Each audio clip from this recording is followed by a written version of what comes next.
The early morning chill hung heavy in the air.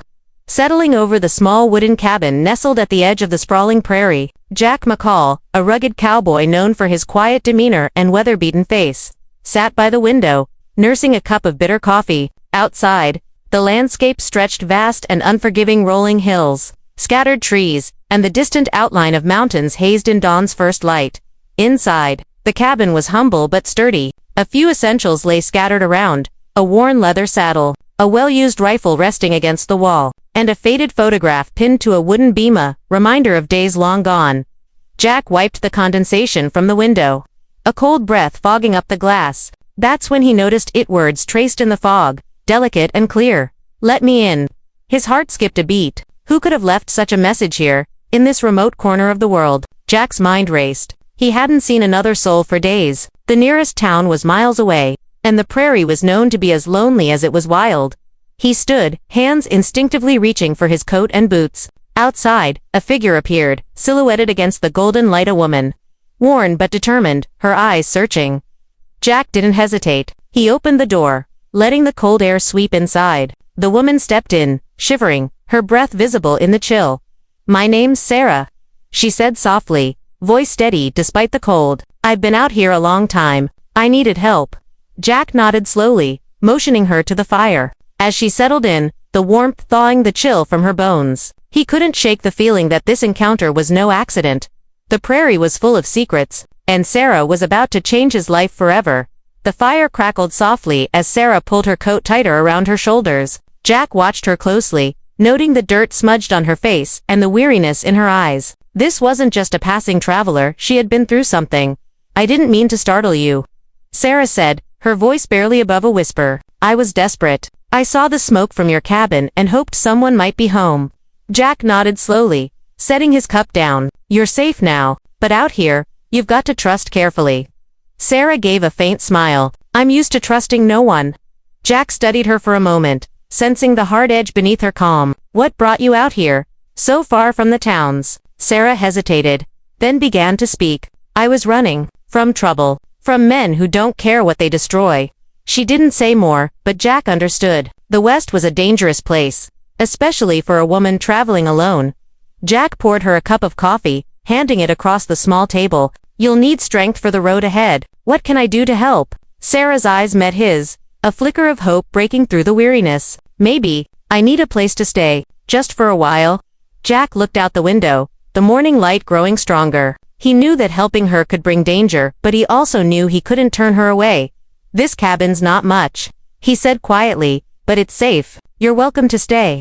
Outside, the prairie stretched wide and wild, but inside, a fragile trust began to take root.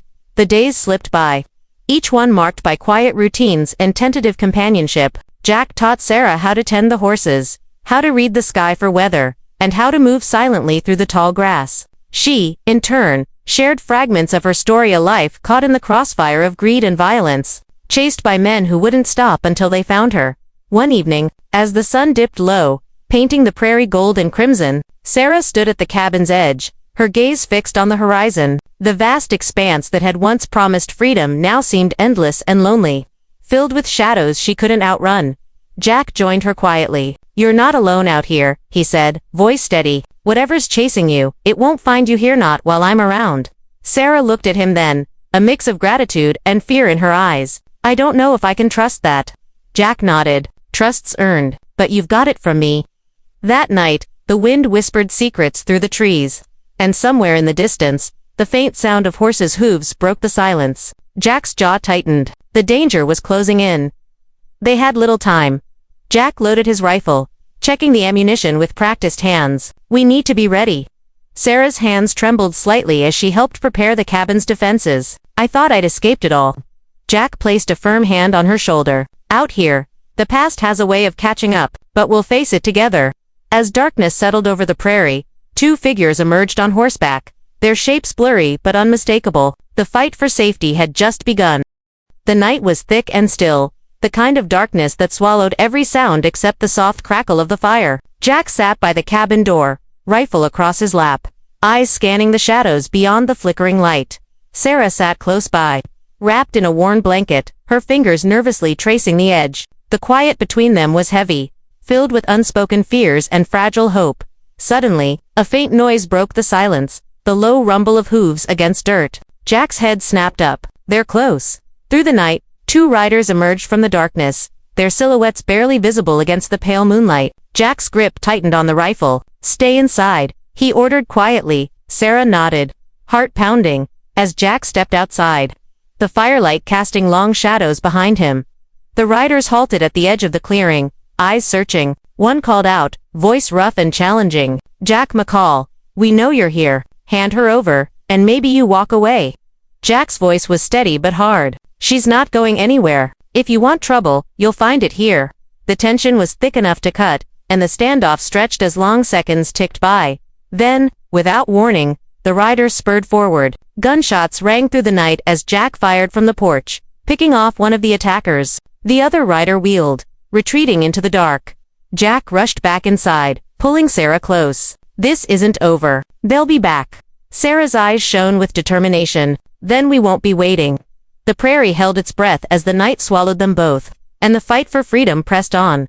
The days following the attack were a blur of preparation and vigilance. Jack and Sarah worked side by side, reinforcing the cabin and setting traps along the trails leading into the camp. Each moment was charged with urgency. They knew the outlaws would return, and this time, they'd come prepared. Sarah's quiet strength surprised Jack. She learned quickly, moving with a new kind of purpose as she took up arms alongside him. Their bond deepened in those tense hours, forged in fire and fear. One afternoon, as the sun beat down relentlessly, Jack spotted movement at the edge of the timberline. His heart quickened, shadows shifting, figures approaching. "Get ready," he warned. "They're coming." The outlaws rode hard, shouting threats and curses, but Jack and Sarah were ready. Arrows flew from Nayeli's bow. But it wasn't Nayeli this time. Sarah had taken up the skill herself, standing her ground beside Jack.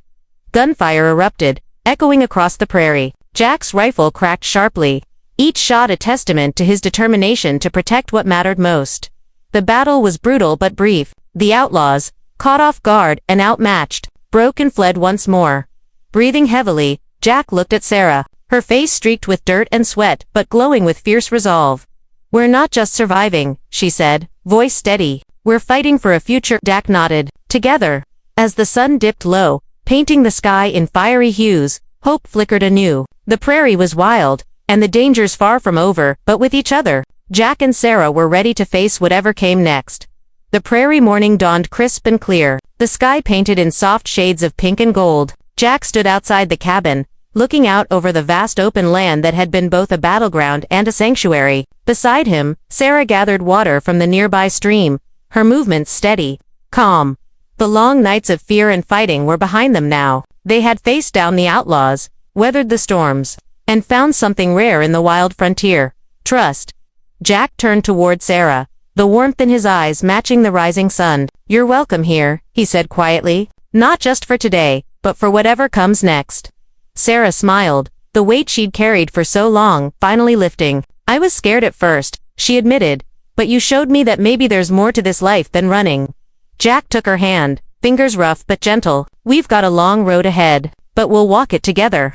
As they stood there, the prairie stretching endless before them, the future felt wide open, full of promise, hope, and the kind of love born from hardship and courage. Outside, the wind whispered softly, carrying the scent of wildflowers and freedom. And for the first time in a long time, Jack McCall and Sarah both knew they had found a place to call home.